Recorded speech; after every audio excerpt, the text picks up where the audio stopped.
Welcome to the Real Growth Podcast, where we meet with entrepreneurs, people going through real growth, people that are experienced in business. And we are so fortunate today to have Brad Vigesaa, Nerdin Out. Brad, thank you for coming to the podcast. Hey, thanks for having me. Brad, I just want to go back to our origin story, where this idea of a business, explain to people what your business is, but where it all began.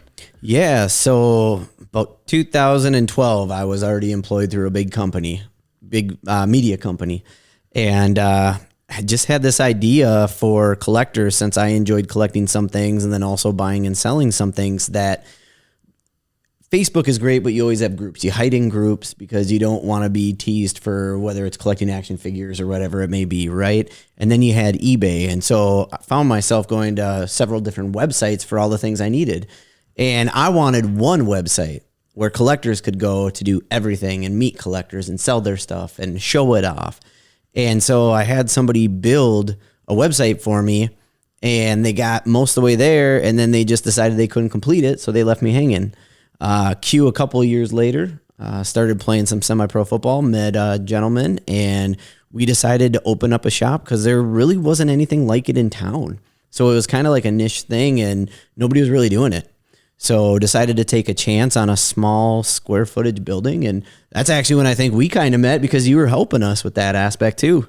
That was the Valhalla Shopping Center, right? Right. Yep. And when you got at the beginning stages of that business, was there other places that you found around the country or even in Minnesota that had kind of the vibe? Or was this something that you just, through the internet, just came up with the concept? I think with the store, if you're a collector and whatnot, you always visit different shops just to see what they're like. I still think to this day, somebody that's opening a shop or somebody that owns a shop, you can recognize other shops and may want to visit those. Or if you're going to be in that surrounding area, you want to stop by to see how they're doing things. What could they do differently? And that's really what we did. We just really found a place, decided how we wanted things. The biggest difference that I really wanted to bring into a collectible store was cleanliness and openness. I didn't want it to be your typical, what I always say, and I know it sounds bad, but like garage sale-ish, dusty stuff, really compact, having to dig through things, even though there are some collectors out there that really enjoy that still. They like that aspect of getting the find. So, but that was really the biggest thing that I wanted to bring into a smaller store. And with that original store, did you still have a job somewhere else, or did you go full-time into that shop originally? Yeah, so I still had a full-time job. So at that job, I was part-timing at our job even, and I had another buddy that was running the store, and we had that shop for 2 years. And then after that, you have to decide, what are we going to do? We're going to stay the same? We're going to extend? We're going to get bigger? And I really wanted to get bigger because I've always wanted that thing, that memory for kids like I had when I was a kid, when my parents would take me to like Kmart back in Fairville, and I would be able to go up to that He-Man wall and pull that He-Man off there. Those are the memories I've always wanted to give the next generation. Like, hey, me and my dad, I remember every Saturday we'd go to Nerdin Out and buy a Pokemon pack or whatever that may be. And we ended up finding a bigger place at a really reasonable rate. So just went all in and went for it. And that was 2019, the beginning of 2019. No, June 2019. And did that double, triple? How much bigger was it from the original went from store? 1,100 square feet to 6,000 square feet. So yeah, 5 times the size. And at that point then, did you continue in your other job? Or at what point was that cut off where you're like, no, I'm going all in on this business? On my birthday, before we opened, I decided I was going to go all in. And honestly, when you have a family, you have kids, it's probably one of the scariest things, because I was at a job where I made 6 figures. So going from 6 figures to about a fourth of that is definitely a scary thing. But I had to take that chance. I had to believe in myself. I always say, my dad passed away a couple years prior to that, but I always say that if my dad was still alive, at first he would have said to me, "You're crazy. Don't do it. Don't do it at all." But now I know he'd be really proud, just because of what I've been able to accomplish and how I'm still doing it. And because we've had other people on the podcast, and one that stands out, do you think the reason that they tell you not to do it is twofold? They don't want to see you fail. Like you have a good thing going. And then the other thing, maybe they didn't go through that same journey and they've seen people that have struggled through that journey. You know, why do you think he may have said that? You hit it on the head. Yeah, my dad was a safe guy. He was a teacher for 30 plus years. So consistent money, consistent job, everything about it, right? It was consistent. So for me, I didn't stay at jobs and I always worked commission. So he was impressed when I made a lot of money, but he was still nervous when I didn't, because that's commission. But yeah, that definitely, absolutely starting over, not having that security, not having the insurance right off the bat, would have probably blown his mind. Yeah. And I think part of that too, you think of where you're at now and continually growing your store. And like you said, he would be extremely proud and be like, that's amazing. I wonder if our parents at times when you go off and do business and maybe they haven't, if they go, I couldn't have done it. You know, I think it takes, for sure. And I think they've helped get you to a point where you feel comfortable in taking that risk to open your own business. You know, they're like encouraging and they've set up a foundation for you to have a good upbringing that gives you that flexibility of your mind to be like, I'm going to do this thing. Yeah. I mean, I think ever since I was a kid, I was super determined. I remember when I was a little kid, we were building a deck or a Four Seasons porch on the back of our house. And my determination was I put a bed sheet around me like Superman and I jumped off the back door as if I was going to fly and I landed head first right on hard dirt. So right then and there, I think I pretty much lost some of my brain cells, but then I also realized how determined I am as a person. And your father's like, yeah, he's crazy and he'll keep hitting his head. I'm going to try to prevent it as many. Yeah. Anybody in my family can tell you I'm crazy. Absolutely. So talk about your store and I guess let's start at what's in the store. So there's so many people that are not collectors. And for those that aren't collectors, what could they possibly find that might bring them back to their childhood or might ignite a new passion that they didn't know they had? I always like to say Nerdin Out is where pop culture lives. We don't specify in one thing. We're not just a toy store. We're not just a comic store like some places are. We literally carry everything pop culture. It could be newer vintage video games, toys, comics, board games, card games like Pokemon, Magic the Gathering. We also carry tons of anime stuff. Literally, there is something for everybody there, I feel. We have grown men when they come in, even if they don't collect anymore. I used to have that as a kid. Oh my gosh, that brings me back. My mom threw all this stuff away. I can't even tell you how many times I hear grown men going, man, I wish I would have kept all this stuff. And we have the best feeling in the world is when you have those kids that hear about our store, come in for our bulk Pokemon, and those moms that never would have even stepped foot in our store that come in there just for their kids. And then next thing you know, they're back the next week or they're back the following week. And it's just so cool. And that's really what we tried to grow. And that's what I really wanted to encompass in it. Just as much as we love the everyday collector, we love the everyday non-collector too. And we want them to have a safe, clean space to be able to come and enjoy. And with your space expanding, you had to bring a different business entirely to the fold. So talk a little bit about that business and then just what got you to open it. Yeah. So when we found this building, we had the option to take the whole thing, which was actually 12,000 square feet. And in order to do that, we had to figure out what we were going to do there. So for me, I'm not a Rochester native, but I've been here for 20 plus years. And we have breweries, we have bars. That's about it. And restaurants, right? And Mayo. We needed entertainment. I didn't know how to bring it. I still haven't perfected it yet, but we traveled 3.5 hours to give this laser tag a try. And oh my God, the kid came out in me all over again. The guns look and feel real. It is just like being in Call of Duty in real life. You respawn back into games. There's different game modes. And as soon as we played, I'm like, we have to bring this.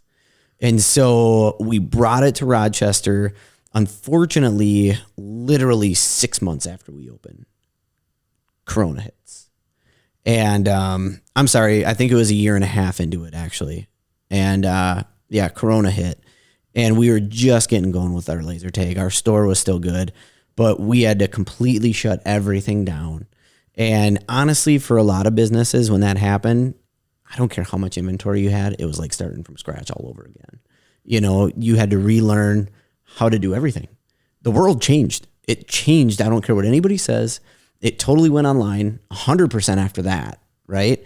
And we adapted really quick on the store side, but on the battleground side, we had no shot. We just couldn't be open. We couldn't go online. Nobody could go out of their house. So we were dead in the water. And so after that happened, we were able to reopen, and nobody wanted to still get out there and do the things. They were still nervous about, you know, germs and everything that was happening. So slowly we started getting some appointments, and then Waltz made it all shut down again. For entertainment, that is. Our store stayed open. And once we were able to get open again, it was still slow going, but then it's kicked off again. And we've really done a great job with learning what works, what doesn't work, and adapting. And we've brought in 3 new sports. So besides laser tag, we offer dodgeball, archery tag, and splatterball, which is like shooting little Orbeez out of automatic guns, which is amazing. So I hate paintball because of where I've gotten hit and how hard it hurt. And splatterball is just a fun, startling, doesn't hurt you, and no mess way of playing something like that is what it is. So did you sign the lease then on the 12,000 square feet, or was it the 6,000? The 6,000 is just the store. 6,000 is just the store. We signed the lease on the whole 12. And did you, obviously you believed in yourself, you're going to be able to make the rent payment, but did you know that you would be able to do it? Like, what was that feeling like signing on that lease, looking at that rent amount versus where you were coming from a smaller space? It's a big jump, but you know, this is the thing about being a business owner. You don't go into it, at least I didn't, fully aware of everything that's going to happen to you or even what to expect, right? And so I'm like, cost analysis for the most part of how I do it. And I'm like, this will work. This will be fine, right? Even with, because we had to take out a loan to get all the laser tag equipment because it's not cheap. And even with it, I'm like, as long as we maintain this, we'll be good. You know, you go into it thinking we're going to have these appointments and everything. You don't expect Corona. You don't expect any of that. And so that totally botches everything. But yeah, I mean, is it nervous? Yes, absolutely. The nervous needs to outweigh it for not only your growth as a business, but growth as a person. And I would say one of my biggest attributes is my hunger is the same today as it was when we first opened that business. And that's, I think, what is my biggest strength is my hunger. And so let's go down that rabbit hole. So when you say about that hunger, and I would say I feel very similar in the sense of trying to build a business of, you know, you get over a hump and it's like, we're further than I ever imagined, but I still want to keep going. Mm-hmm. And it comes from just wanting to build something that's special, whether that's special to you individually, special to the community, special over multiple people's lives. So that's I kind of thinking about what my hunger, that's what drives me. What drives you? Like, what gets you to get up every day and be like, I'm going to go back at this and I'm going to keep building it? I think it's all that. I don't do it just for me. I do it for my kids. I've put myself in a position now where I'm able to leave them something behind if I were to pass. And honestly, I'm a really big customer service person. I love serving people. I love interacting, seeing the joy on their faces. If I didn't, I probably never would have started the Comic-Con in town. There is no money to be made there. It's the sure 5 to 6 thank yous I get from that. It means everything to me because there's so much work that goes on behind the scenes for that even that people don't realize. And I would say the same thing goes for our store. When you specify in one thing, if we just sold comics, I have employees that could just focus solely on comics, be experts in everything. With my employees, they are expected to do so many more things because they at least have to have a knowledge of everything we carry. They have to be able to help with online stuff because we do a lot of online still, live sales. So my employees are amazing. First off, absolutely amazing. The fact that they do what they do. But I think I'm getting a little off topic here too. But what drives you? I mean, you're getting at it. It's like even them being able to have an opportunity to work in that type of environment didn't exist, in many ways prior to you building what you built. So Right. that's And certainly something that drives it's you. It's really fun. I have one employee that was in the hospitality industry prior to this, and hearing the stories that they went through and seeing what they do now, and it's their passion. I love that.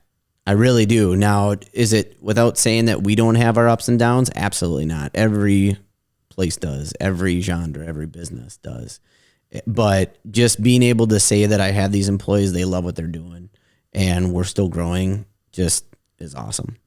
What are some of the hats that you didn't recognize you would have to wear being a business owner? Well, let's just go from where I was prior to. I was in the car business. I was a finance manager. I had one hat, right? My hat was making sure I sold product and making sure paperwork got done. Now it's like, I can't even count how many hats I wear. But I go from a janitor to a shipping expert to a cashier to a bill person to you name it. And it's like, that's your hat. You have so many. And I would say I probably didn't expect at least 5 to 8 of them. That's a broad range, but you're even an accountant in some examples. You know, I still don't know how to do an account, but yeah. And going down that rabbit hole related to what are some of the hats that you just don't necessarily enjoy, but you have to wear them as a business owner? What are some things that stand out where it's like, I didn't sign up for this. Like, I wanted to run this store and it's going to be a great place for the community. Why am I doing this thing? Like, what are some of those accounting? Because obviously at the end of the month, you have to worry about bills. You have to worry, and there are bills. Doesn't matter if it's distributors, rent, electric, right? And especially when you're in an older building, it's even more because it's not as efficient. And that's where some of the stress comes on you, and you never want to show that to customers. And that's a thing. I mean, being a business owner sometimes is very thankless. You don't get employees coming to you thanking you every single day. Or maybe I'm just doing it wrong, but it's one of those things where you really have to motivate yourself because there aren't a lot of people that are going to sit there and do it for you. Mm-hmm. Yeah. It's funny, all the different things you end up doing if you really unfold it on a daily basis. And that's one thing I struggle with, is just that focus. You know, so let's say you don't like to do accounting. You got to go do QuickBooks. You got to put in the bills. You got to then pay them. You got to then reconcile all those things. And you don't like doing it. So then it's like, I'm not even going to focus on it when I do try to do it, because I got all these other things that are going off in my head of, what about that? And what about this? And so it's a battle. Perfect example is the building up in Inver Grove Heights now. When taking that over, not only did I have money to put down as a down payment, but they failed to explain to me that I had to pay second half taxes. And I was like, oh, that's another huge amount. Well, then now there's a shared road that I have to pay every single year I didn't know about. Plus there's the water from the city I didn't even know. There's all these things you learn. And that was a thing in purchasing that building, even, was the fact that I learned so much on paperwork alone. And I was like, can we just make this where it's not like foreign? Because if you're just an average Joe, you don't know what half these words mean, you know? So it's constant learning. What pushed you to expand to Inver Grove and move? So we've skipped a little part of the story. So here you are in this 12,000 square foot space. You muster through COVID. The business is going back to normal in Rochester for you. What got you to go up to the Twin Cities area and try to open another store? What drove you? I think I've always wanted to do another store. Instinct inside of me. When we were able to open back up, our live sales were so good that we were pulling in money we never had prior to. And it was a significant amount, like 10,000 plus every month. And I was able to bank some money based upon that. And when doing so, I had decided that I foresee people are going to want to get out of owning buildings. And then the riots happen. And I'm like, I think right now is the perfect opportunity. Businesses are failing, and people that own businesses are getting nervous about it, which means they were being a lot more lenient with rent or how people were paying it, or even, again, just wanting to get out of areas. And so there was a spot that was open for 5 years. And I was like, it's not right in the Twin Cities, which means maybe it's a little safer. And I liked everything about it. It had its own parking lot. It was bigger.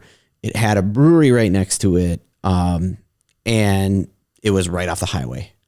So it checked a lot of those boxes that you could hope for. And we just decided to pull the trigger. We got a pretty good deal on that. Right off the bat, they wanted to sell. We told them we weren't in a spot to purchase, but we would be interested. So the beauty of that, which I think I came to you for too, because I've never done it before, was we actually did that kind of contract to deed thing. Seller financing, right? Yeah. So basically, we started off leasing the building. We said we'd do it for 1 year. We were cool with that, so we could test the market, and then we would agree to purchase it after that year. Well, then they wanted lease for 2 years, purchase after. Agreed upon that. We showed that we could make it up there. And then, finally purchased it last September. So first building purchase I've ever done. That's amazing. Yeah. Right? Yeah. What was that moment like, signing on the paperwork of like, okay, we own this thing? How do you explain it? It's like getting a new car or having a baby. You know, it's a really exciting point in your life because it's like something you've never accomplished. And it's just like that feel good feeling. Even though you're writing a check for a huge amount and you know that's out of your bank account, it's like, this is really cool. Never done this. It's new. I own this. Yeah, this is mine. You know?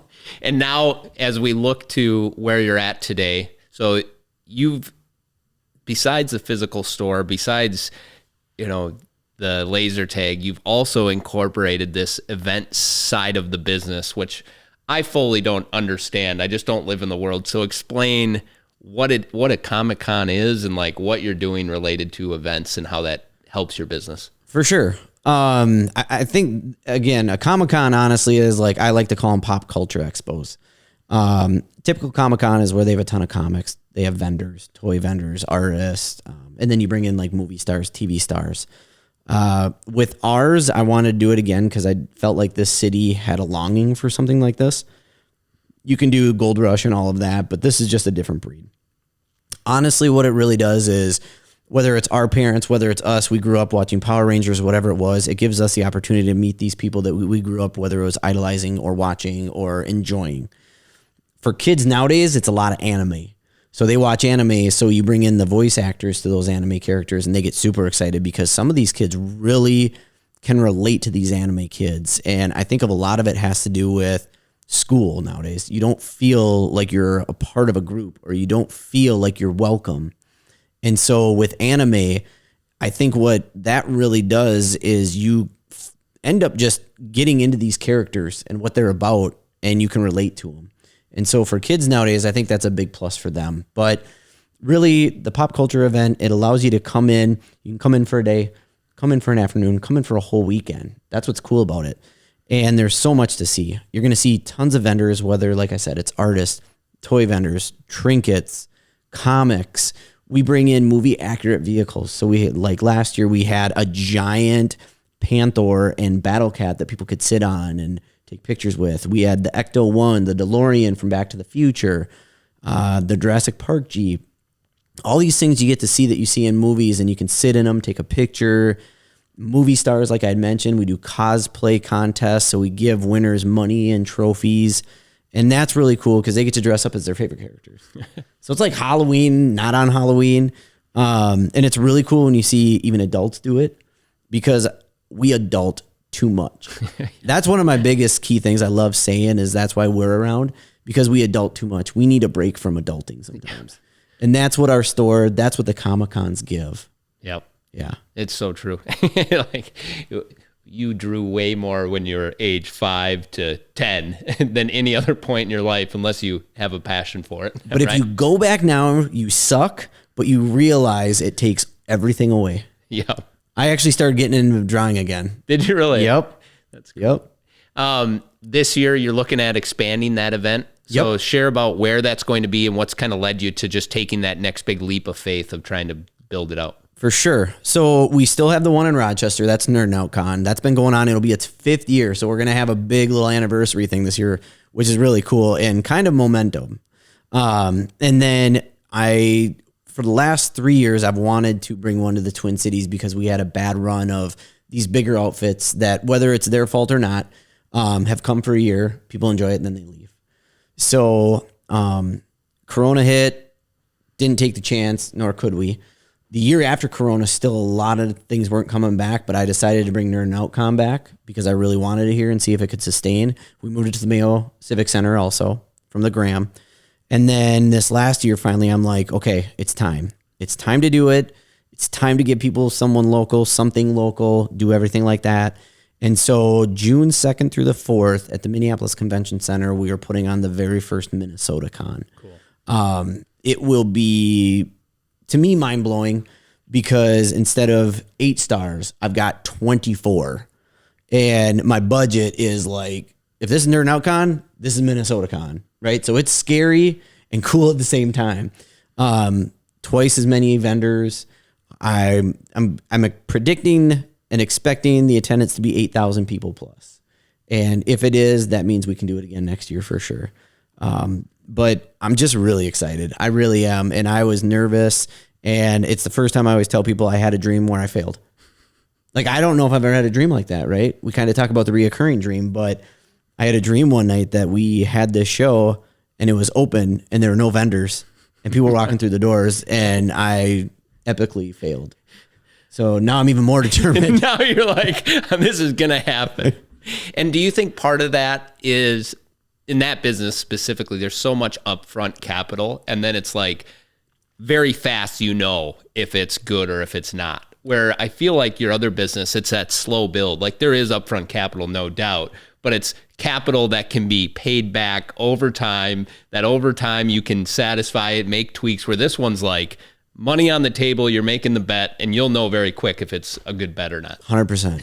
Yep, 100%. And that's, we kind of talked about a little bit beforehand. But even with this one, it's like you got to pay stars up front. You got to pay the convention center, which is a lot more. And you're looking at it going, oh, I hope I have that. But then what you hope to do is make it back to where year 2 would be easier, Right. And like what you said with business, I mean, regressing a little bit with business, you always have the reoccurring. And with our line of work, some months it's more. Because some months you have toys and comics coming in, and then you have Magic and Pokemon, and it can be a lot more. And you definitely have a lot of growing pains with that. For a while there, we were doing so much online sales that I went heavy with toys because I'm like, well, we're selling so many, and we're going to start with the online presence of a website, and we'll start doing pre-orders and all this stuff. And I went heavy on that, didn't pan out. And you can't get scared with your losses. Your losses is growth. That's the biggest thing. If you never fail, you never succeed. Mm-hmm. Truly, it was the one thing that stuck with me was, I think Dwayne Wade said, you fall to get back up.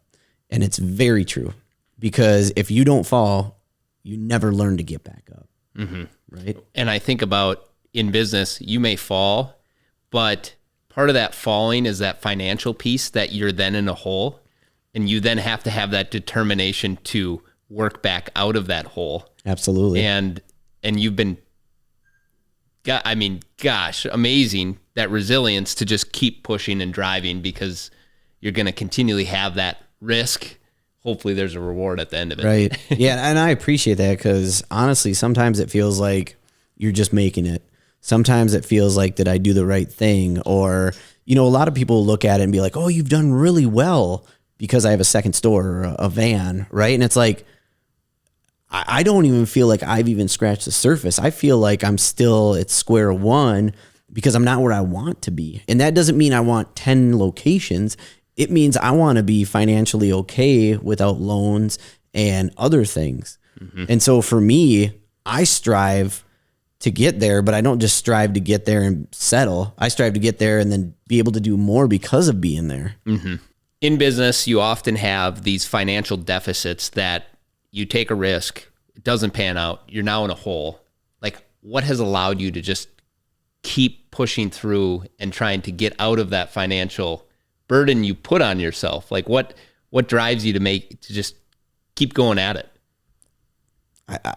I don't know. I've had it in me ever since I've been in sales. It's because in the car business, you grow to learn that you can have your successes, but when you have your success, you just got to keep going for the next one.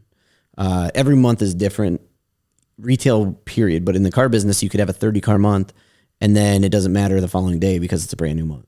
So you could have a 30 car month, make a lot of money, but then if you only sell 5 because you just basically sat there and cheered yourself on for, half the month, you're not going to do anything different. And so for me, whether it's fear or stress, happiness, excitement, I will always have that drive. It's just sometimes it's fed by one of those 4. Sometimes it's fear because the bank account's so low, you just have to get there to pay your employees the next week. And then sometimes it's you did so well that month, you can at least breathe. And then all of a sudden you get a big bill in from a distributor. You're like, come on. So it's like, it's so true, isn't it? And then you get these harebrained ideas that you're going to expand to the cities and you're going to do. And so like, that's another cap that I don't think we talk about very much as business owners, is that whole strategic thinking level that you are on a regular basis. Mm-hmm. And that's like out of the day to day. That's at this point of the conversation where you're like, what is my business going to do next? Where am I going to be next year? How am I going to have actions that lead me to this step? And that's another focus that. And there's always something new around that corner. That's the thing. Cause like, when we were down here, we signed a 5-year lease. So we've been good. I haven't had to worry. And then now that we're up there and it's purchased, I'm there until I want to be there. So I'm good there. But now back down here, we're just over a year left. So I'm already like, what are we doing next? Mm-hmm. What's the next phase? Are we going to get bigger? Are we going to get smaller? What are we going to do? Mm-hmm. Are we going to separate? How are we going to make this work? Yep. So it's like I said, there's always something around the corner. And I think, entrepreneurship is a really like glamorous thing if you're not in it, because you'd rather try this than work for someone. Still to this day, I don't know if I could go back to working for someone. But I would always say to people that make sure you do your research, make sure you're well prepared, and start simple. Allow yourself to grow. Don't rush too hard into it to where you fail because you didn't grow. Mm-hmm. I love that advice of starting simple. It's something that you proved it. Valhalla, doing it part-time in a small space, not a premier space. You were probably like, it's okay, it's not great, but you started. And that was the kickoff to what has become. And I love that advice, because we were talking about it just before the podcast. There's so much online where it's get rich quick and, sign up for my course and in 2 months you'll be making 6 figures. And it's just, I'm not discounting that it can happen. I just would say a higher percentage of people do it similar to your style of starting small. And that leads to long-term large success versus a quick win or a short-lived income stream that you didn't have long term. Honestly, I would always say too, Gary Vee, I listen to him a lot and a couple other people, but a while back I heard Gary Vee say, if you really want to learn what it's like, go volunteer to work for someone. Not to get paid, just go volunteer to work for them. They'll probably think you're crazy, but it gives you that opportunity. And so obviously do it when you're younger, because I couldn't do it for free now, but give yourself that opportunity to learn and make sure it's for you. And that's what I would say is, even if you don't want to volunteer, go work for a small business so you can learn some of the things and see if it is right for you. Because I guarantee you, when you work for a small business, you're still going to see those struggles if you're there enough. And those struggles will help you see if that's something you could overcome or get through. Mm-hmm. You still don't know until you actually get put in that moment. It's like anything else, I feel. Your adrenaline kicks in. Your fear kicks in. You have to go through it to experience it, to know it, to learn it. But anybody out there, I would definitely say you could always listen to somebody in a class and still think it seems cool. Go work for a small business. Just see what it's like on a day-to-day basis, because it is different than going and working for a Target where you have one role and then you can leave right away. Mm-hmm. Yep. There's freedom to that. There's freedom to being able to. And you probably have seen that freedom now living on both sides of your career path. You know what freedom's like? I haven't had it in a couple of years. Yeah, I mean, it was prior to getting into business and not recognizing, being unaware of the freedom that I had relative to not having those worries, right? And I don't know that I could ever go back to not having them like you, right? But at the same point, it's interesting to think about it and be like, what if I did stay on that path? The grass is always greener. Yeah, right. The grass is always greener. It's like the one thing I'm most proud of is I don't know if I ever thought I'd get to where I'm at now, which is being able to balance. Because for the first couple of years, I couldn't balance. It was all work all the time.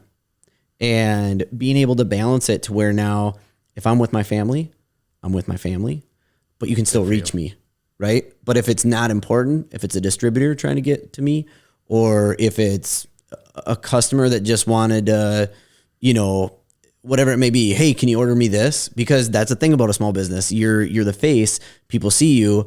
They can't just order it. If they know you, they'll message you and see if you can order it for them, right?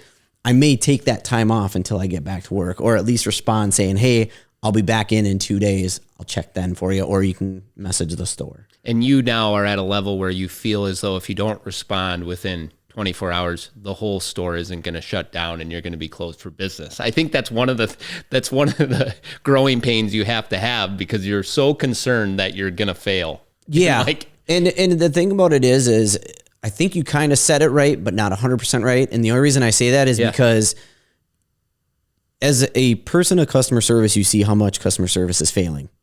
You see how much customer service we don't get anymore.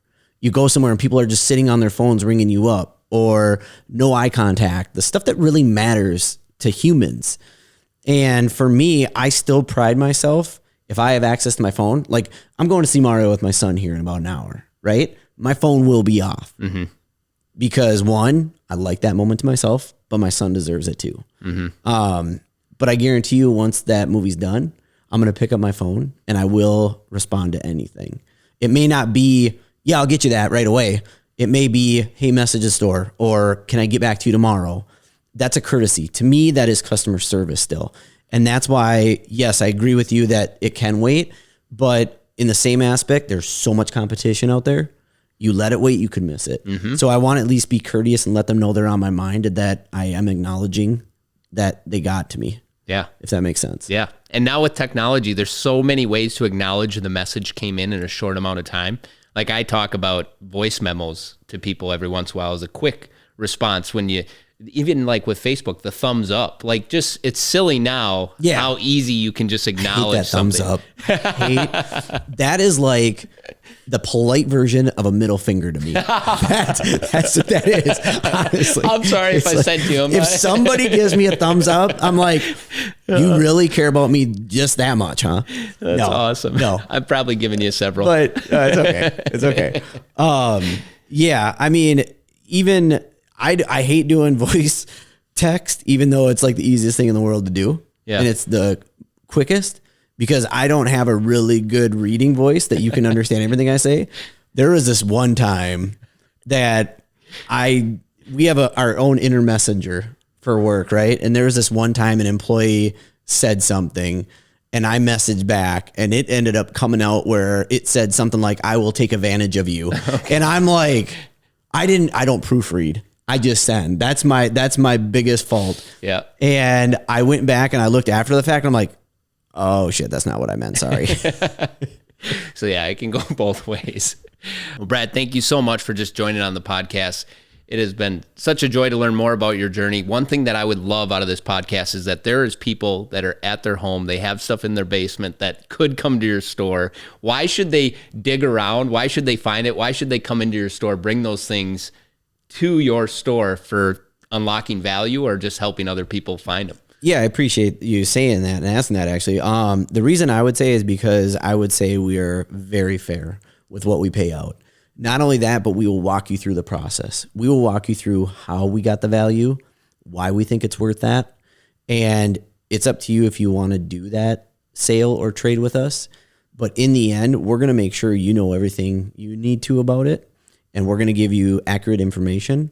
And we are going to be 100% fair. I've even done testimonials now where when people message us about taking in collections and they bring them in, I message them back, ask them how we did, and ask them if we can put it out there, because I really want people to see that we're not the type of place where you bring your collection and we just go, we'll give you 300, right? We're going to be like, hey, we can give you 300 on this. This is why. This is what we're going to have to do to it. We're going to have to clean it. We're going to have to replace this. We're going to have to list some of this online, which then we lose 15 to 20%.